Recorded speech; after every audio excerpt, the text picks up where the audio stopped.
হাসির রাজা, জ্ঞানের রাজা, রসিক রাজা গোপাল ভাঁড়। কি হয়েছে মন্ত্রী মশাই, সকাল সকাল আপনারা তো মুখ ভারী কেন?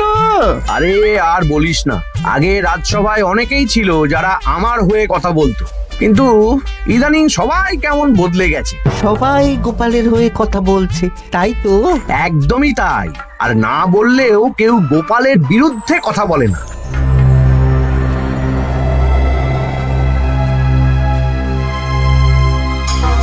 কি মন্ত্রী মশাই, আজকাল তো আমার কথা আর মনেই পড়ে না, ভুলে গেছেন নাকি? আরে না না ভগবান, তুমি হলে আমার তুরুপের তাস। ঠিক সময়ে ঠিক সুযোগ এলে তোমাকেই ডাকবো।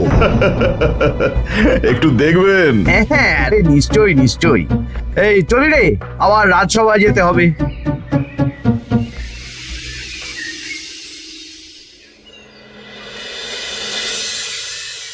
আচ্ছা তোমরা বলো তো, আমাদের রাজ্যের সার্বিক উন্নতির জন্য সবার আগে কি দরকার? মহারাজ, আমি বলবো। বলো গোপাল। সততা আর শিক্ষা, এই দুটো জিনিস মানুষের মধ্যে থাকলে রাজ্যের উন্নতি কেউ আটকাতে পারবে না মহারাজ। একদম ঠিক বলেছ পণ্ডিত, তুমি তো শিক্ষার কাণ্ডারি। তুমি কি বলতে চাও এই ব্যাপারে? মানে কিভাবে শিক্ষার আরো উন্নতি করা যায়? মহারাজ, আমি তো মনে করি পুঁথিগত শিক্ষাই শুধু শিক্ষা নয়, মানুষের ভেতরে যে পূর্ণতা আছে সেটাকে ফুটিয়ে তোলার নামই হলো শিক্ষা। যেমন কেউ যদি খেলতে ভালোবাসে সে খেলোয়াড় হবে, গান করতে ভালোবাসলে সে গায়ক বা গায়িকা হবে। আমি প্রত্যেকের মধ্যে লুকিয়ে থাকা এই বিশেষ বিষয়গুলিকে তুলে ধরার জন্য কিছু করতে চাই। তা এটা করার জন্য কি দরকার? প্রথমত অর্থের প্রয়োজন। আমাদের আরো অনেক টুল খুলতে হবে, সেখানে এক একটা জায়গায় এক এক রকমের শিক্ষা প্রদান করা হবে। এটা ভালো প্রস্তাব। আমাদের রাজ্যে গায়ক, নৃত্যশিল্পী, অঙ্কন শিল্পী, খেলোয়াড় সব তৈরি হবে। দেশ বিদেশে রাজ্যের নাম উজ্জ্বল হবে। মহারাজ, একদম এসব উল্টো পাল্টা খরচ করবেন না। কেন কেন? মহারাজ, রাজকোষে প্রথমত বেশি অর্থ নেই, যে কোনো সময় যুদ্ধ লাগতে পারে। তাই আমাদের উচিত প্রথমে এসব না করে কামান, গোলা বারুদ, ঢাল, তরোয়াল এসব কেনা। ঠিকই বলেছ। কদিন ধরেই শুনছিলাম সীমান্তবর্তী এলাকায় ইংরেজ সেনারা নাকি ঘুরঘুর করছিল। পণ্ডিত মশাই, আপনার এই সব পাণ্ডিত্য অন্য জায়গায় ফলাবেন কেমন? এসব করে লাভের লাভ কিচ্ছু নেই। কাউকে যদি ইংরেজরা গুলি করে সে কি গান শোনাবে? হ্যাঁ, মন্ত্রীর কথায় যুক্তি আছে। মহারাজ, আপনি বরং পণ্ডিত মশাইকে কিছুদিনের জন্য ছুটি দিয়ে দিন। পণ্ডিত মশাইয়ের মাথার একটু বিশ্রাম দরকার। হ্যাঁ পণ্ডিত, তুমি বরং দিন 15 জন্য তীর্থে ঘুরে এসো। যথা আজ্ঞা মহারাজ।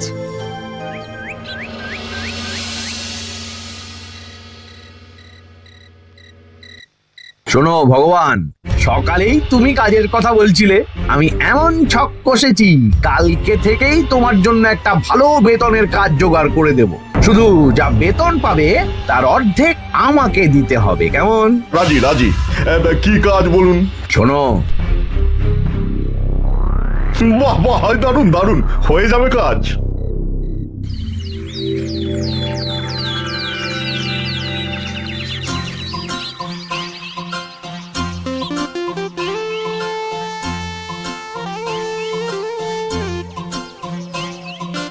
এই সকাল সকাল রাস্তায় ঘুরঘুর করছিস কেন? হ্যাঁ, পড়াশুনো কি শিখেই তুলে দিয়েছিস? পণ্ডিত মশাই তীর্থে গেছেন, এখন আমাদের ছুটি। দুপুর বেলা ভাত, রাতের বেলা রুটি।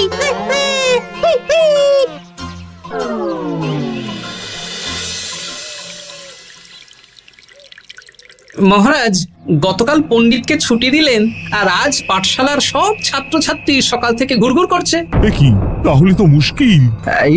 মুশকিল আসান করার রাস্তা আমার কাছে আছে মহারাজ। আমার সন্ধানে এমন একজন পণ্ডিত আছেন যিনি বহু ভাষাবিদ, অনেক পাণ্ডিত্য, দেশ বিদেশে শিক্ষাদান করেছেন। কিন্তু তাকে আমরা পাবো কোথায়?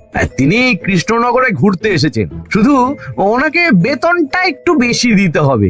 এবং তিনি এই রাজ্যের যে কোনো মানুষের চেয়ে বেশি শিক্ষিত, তার পড়ানোর ধরনই আলাদা। সে কোথায়? আমি তাই ওনাকে আজকে রাজসভায় আসতে বলেছি। মহারাজ, আপনার সাথে একজন দেখা করতে এসেছেন। দেখুন মহারাজ, বলতে না বলতেই হাজির। ওনাকে ভিতরে আসতে বলো। আচ্ছা মহারাজ।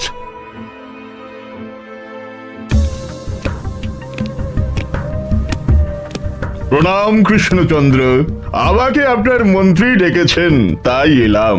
মন্ত্রীর সাথে কথা হয়েছে আমাদের রাজ্যের শিক্ষার উন্নতির ব্যাপারে। আমাদের মানে আপনি কি এই রাজ্যের? মানে এখন এই রাজ্যে আছি তো, তাই আমাদের রাজ্য বললাম। উনি সবাইকে আপন করে নেন। যাই হোক, তোমার শিক্ষার উন্নতির ব্যাপারে কি মতামত? মহারাজ, আমি এই রাজ্যের বিভিন্ন মোড়ের মাথায় টোল খুলতে চাই। তার জন্য অনেক অর্থের প্রয়োজন। তাতে কি উপকার হবে? ছাত্রদের জন্য তো নির্দিষ্ট পাঠশালা আছে। যখন শত্রুরা আক্রমণ করতে আসবে, তখন তারা দেখবে রাস্তার মোড়ে মোড়ে টোল, মোড়ে মোড়ে টোল। তারা বুঝতে পারবে এখানে সবাই শিক্ষিত। আর শিক্ষিত লোককে ক্ষমতার অধীনে রাখা কঠিন, যুদ্ধে জিতলেও শাসন করা মুশকিল। কারণ অশিক্ষিতকে বোকা বানানো সহজ, কিন্তু শিক্ষিতকে বোকা বানানো কঠিন। নতুন পণ্ডিত একদম ঠিক কথা বলেছে। কোনো বাইরের রাজা বা শত্রু আক্রমণ করার আগে 5 বার ভাববে। এই সেরেছে। গতকালই মন্ত্রী বলছিল শিক্ষার দরকার নেই, অস্ত্র কিনুন, আর আজকেই শিক্ষার পক্ষে কথা বলছে। ব্যাপারটা কেমন সন্দেহজনক, নজর রাখতে হচ্ছে। বেশ, আমি তোমার এই শিক্ষা সম্প্রসারণের প্রস্তাবে রাজি। মন্ত্রী, তুমি এই প্রকল্প দেখভাল করবে। আচ্ছা, কত খরচ হতে পারে একটা হিসেব করে আমাকে জানিও, আমি দিয়ে দেব। আচ্ছা মহারাজ, আপাতত 500 মোহর দিয়ে রাখুন, পরে যা লাগবে বলে দেব।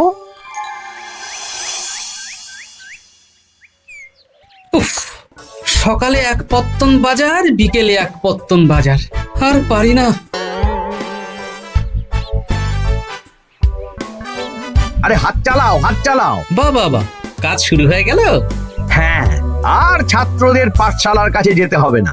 পাঠশালা ছাত্রদের বাড়ির কাছে চলে আসছে। যেখানে সেখানে পাঠশালা। এই তো যেখানে সেখানে শিক্ষা। ঠিক বলেছ। আজ থেকে আমি আর নতুন পণ্ডিত চালু করছি। ধরো শিক্ষা, মারো পেরে। শিক্ষাকে ছাত্রছাত্রীদের মধ্যে গেঁথে দিতে হবে। এতদিন জানতাম ধর তক্তা মার পেরে, এখন বদলে যাবে। কিন্তু একটা পণ্ডিত এতগুলো পাঠশালা একা সামলাবে কি করে? খেপে খেপে। মানে সকাল 6টা থেকে 7টা একটা জায়গায়, পরে 7:30 থেকে 8:30 আরেকটা।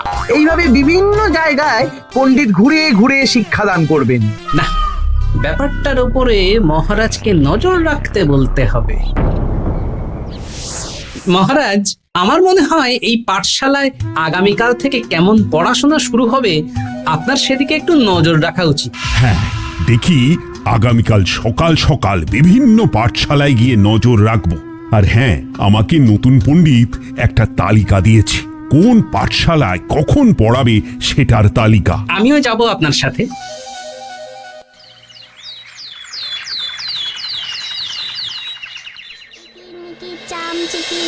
কাটা মজুমদার ধে এলো দামোদর, দামোদরের হাঁড়ি কুড়ি, দুয়ারে বসে চাল কুড়ি।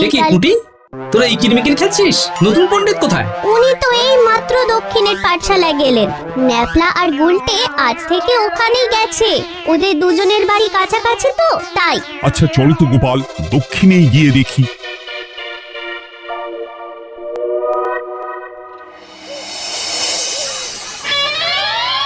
দেখি এখানেও তো নতুন পণ্ডিত নেই।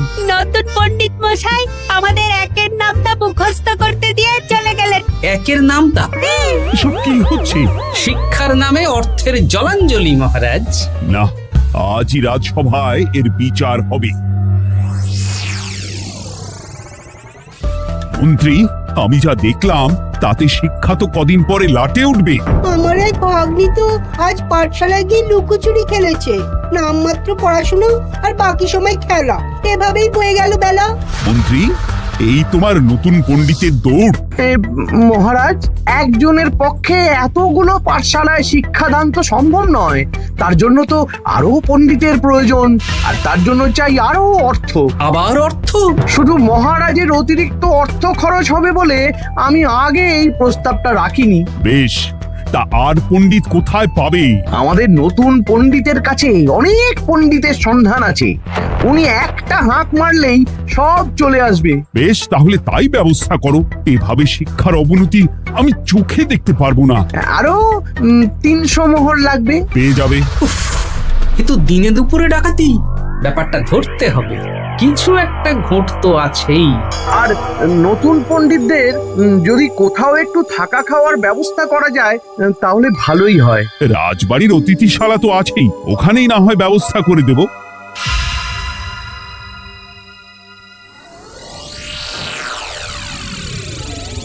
শোন বটা ঘটা আর কেলে পচা, তোদের এইবার এই ভগবানের মতন শিক্ষাদান করতে হবে। আরে আমি তো শিক্ষা বানানই জানি না। সে না জানলেও হবে, শুধু দাড়ি গোঁফ লাগিয়ে নকল পণ্ডিত সেজে কালকে থেকে পাঠশালায় যেতে হবে। কাকে কোথায় যেতে হবে সব আমি বুঝিয়ে দেব। আচ্ছা,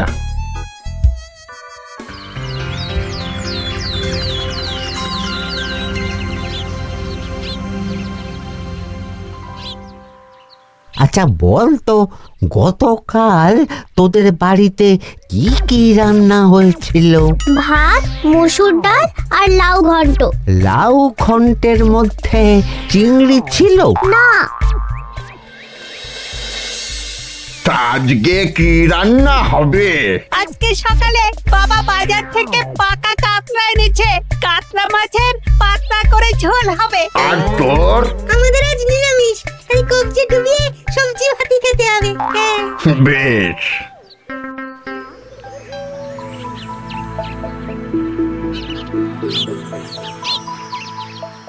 বল, আজকে তোরা কি কি শিখলি? আমি লাউ ঘন্ট। আমি সবজি ভাত। আমি কাতলা মাছ। কি বলছিস কি?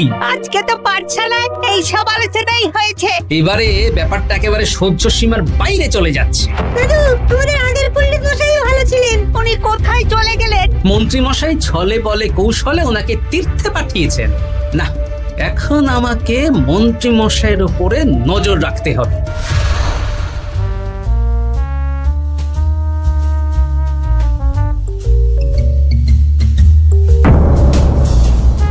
পাঠশালায় পড়ানোর ব্যাপার তো বিকেলেই মিটে গেছে। রাজবাড়ির অতিথিশালায় না গিয়ে নতুন পণ্ডিত মশাইরা এদিকে আবার কোথায় যাচ্ছেন? সাথে মন্ত্রীও আছেন, ব্যাপারটা নজর রাখতে হবে। তাড়াতাড়ি চল। চলুন চলুন। এদিকে তো বটা ঘটার বাড়ি, এদিকে মন্ত্রী মশাই কোথায় যাচ্ছেন?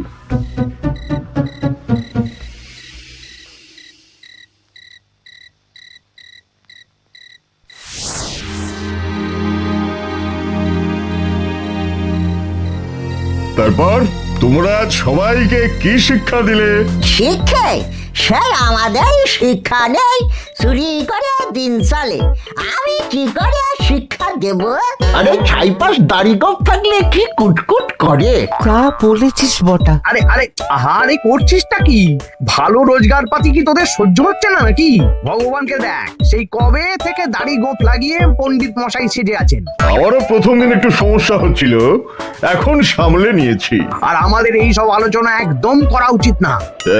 বলছি মন্ত্রীমশাই, আমি কি শুধু এই পাঠশালাতেই পণ্ডিতের অভিনয় করব, নাকি রাজসভায় বসার সুযোগও পাবো? কালকেই এই ব্যাপারটা দেখছি। আগে তোমাকে রাজসভায় ঢোকাবো, তারপর এক এক করে বটা ঘটা কেলে পচা সব আমার দলের লোককে রাজসভায় ঢুকিয়ে নেব। আর রাজসভার বাকি সদস্যদের ফাঁকা করে দেবেন। একদম তাই। মহারাজ সহজ সরল মানুষ, এটাই একটা বড় সুবিধা। আচ্ছা, এই ব্যাপার। ঠিক আছে, আমি কদিন পরে ঠিক সময়ে একদম হাটে হাড়ি ভাঙবো।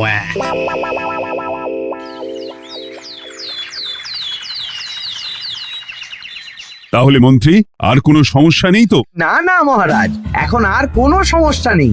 দেখবেন এই ধরশিক্ষা মারপের এক প্রকল্পের নাম চারিদিকে ছড়িয়ে পড়বে। আমার তো মনে হয় একটু পাঠশালাতে বিজ্ঞান নিয়েও আলোচনা করা উচিত। হবে হবে, সব হবে। এখনো সব বাচ্চারা অজ্ঞান হয়ে আছে।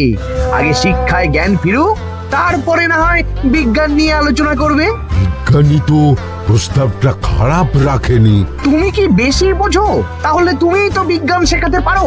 আমি কবিরাজি শিক্ষা দান করতে পারবো। তোমার কবিরাজি শিখতে কেউ রাজি নয়, চুপ থাকো। আহ, দেখাই যাক না বাচ্চারা কেমন শিক্ষা লাভ করে। মহারাজ, বলছি কি, আমাদের পণ্ডিতের আসনটা তো ফাঁকাই পড়ে আছে। এখন যখন নতুন পণ্ডিত এসেই গেছেন, তাহলে ওই জায়গায় ওই তো বসতে পারে। কিন্তু পণ্ডিত তো তীর্থে গেছে, অবশ্য কদিন পরেই ফিরে আসবে।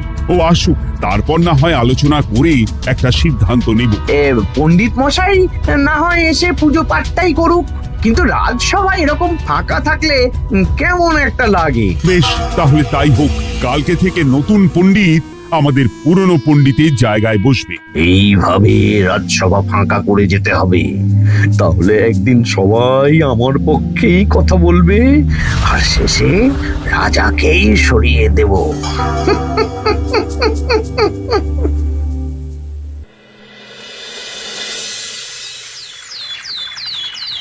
মহারাজ, সর্বনাশ হচ্ছে চারিদিকে।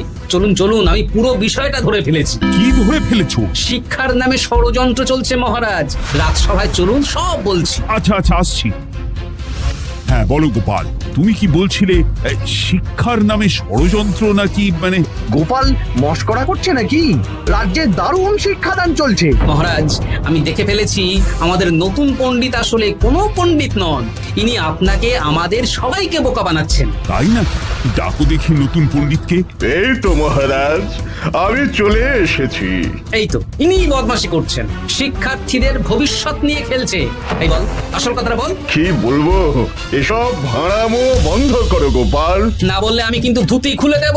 এই এই আরে কি হচ্ছেটা কি? এই এই এই এই সরো তো, সরো সরো। ব্রুম, ব্রুম, ব্রুম, কি হলো? কি হলো?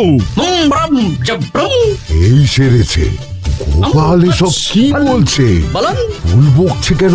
ব্রুম, ব্রুম। গোপাল, তোমার কি হলো গো? কি বলছো তুমি? আমার কাছে বৈদ্য, তুমি একটু দেখো তো গোপাল ঠিক আছে তো?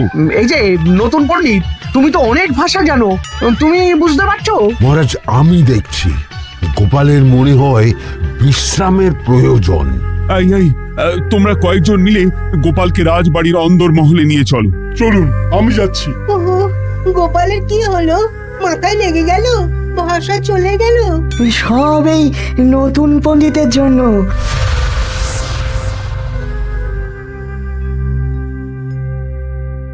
আম ভাল খাচ কাচ আয়ন আম মাস্টার কাচ। মহারাজ, আমার মনে হচ্ছে গোপালের বাইরে থেকে কিছু হয়নি, ভিতর থেকে কিছু হয়েছে। নারী স্পন্দন, হৃদস্পন্দন সব ঠিক আছে। আমার বড় যাব ভ্রম। কিন্তু গোপাল কি ভাষা বলছে বোঝা যাচ্ছে না। নতুন পণ্ডিত, একবার চেষ্টা করে দেখো না। আমার কথা হয় না।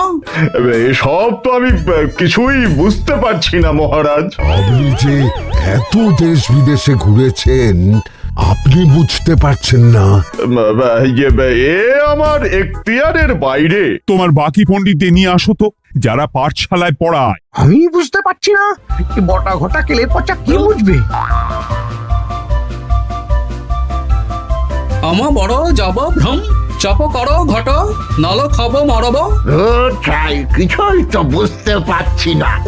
রাজসভায় কাউকে না দেখতে পেয়ে এখানে এলাম। ওই তো আমাদের পুরনো পণ্ডিত চলে এসেছে। শুনলাম গোপালের নাকি কি হয়েছে। এই পণ্ডিত, তুমি দেখো তো গোপালের নতুন ভাষা উদ্ধার করতে পারো কিনা। কি গোপাল, তুমি কি ভাষায় কথা বলছো? আমার মতর ভাষ কথা বলো। ওই দেখো আবার কি সব বলছে। আমো বোঝো তো পড়ছো, সবার সাথে মস্করা করছো। তমো ঠ ধরছ। হ্যাঁ, এই পণ্ডিত, এটা কি ভাষা? ঘাবড়াবেন না মহারাজ, এটা পাতি বাংলা ভাষা। বাংলা ভাষা? গোপাল শুধু আকার ইকার উকার আর বেশিরভাগ স্বরবর্ণ বাদ দিয়ে কথা বলছে।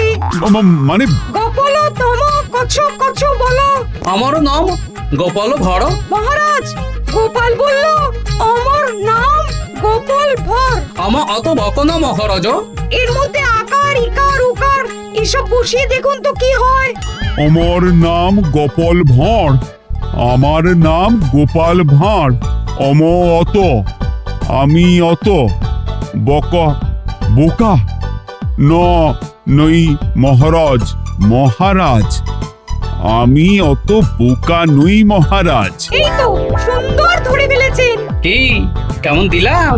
দেখলে আমাদের রাজ্যে মন্ত্রী ধরে আনা পণ্ডিতের পাণ্ডিত্য। হ্যাঁ, সব এক একটা গাধা।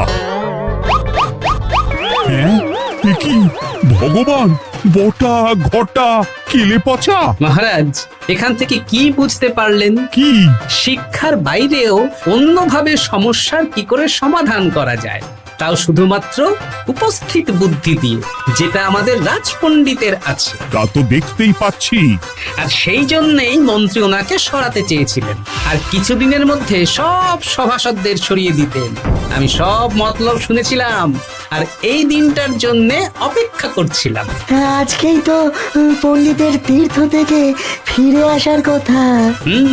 তাই আজকে এই ছোট্ট নাটকটি করলাম। এবার মন্ত্রী আর এই 4 জন নকল পণ্ডিতকে আচ্ছা করে কারাগারে গিয়ে ধোলাই দাও। ধোলাই হলো ওনাদের জন্য উপযুক্ত এবং উচিত শিক্ষা।